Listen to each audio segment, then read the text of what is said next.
Қазақстан Республикасының қорғаныс істері қызметі түлектерді оқуға шақырады. Алматы, Ақтөбе қалаларындағы жоғары оқу орындары мен Көкшетау қаласындағы Шоқан Уәлиханов атындағы кадет корпусына оқуға түсуге мүмкіндік бар. Тегін оқуға түсу үшін мектеп бітіруші түлектің ұлттық бірыңғай тестілеуден жинаған ұпайы 50-ден жоғары болуы керек. Талапкер психологиялық, физикалық тест тапсырып, дәрігерлік тексерістен өтеді. Жоғары оқу орындар Ақтөбе қаласында орналасқан әуе қорғаныс күштері әскери институты, Алматы қаласында орналасқан құрлық әскери институты, қорғаныс министрлігінің радиоэлектроника және байланыс әскери институты.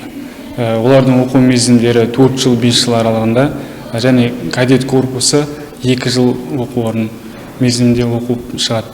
Оқуға ең бірінші оқуға тапсырушы түлектің соттылығының болмауы және ОБТ ұлттық бірыңғай тестілеу нәтижесінде 50 балдан жоғары болу керек және математикалық сауаттылықтан 7 балдан төмен болмау керек. Студент тұрақты жатақханамен қамтылып, киім-кешегі жолақысы өтеледі. Оқуды аяқтап, қажетті мамандықты меңгергеннен кейін баспанамен, жұмыспен қамтамасыз етілетін болады дейді жауаптылар.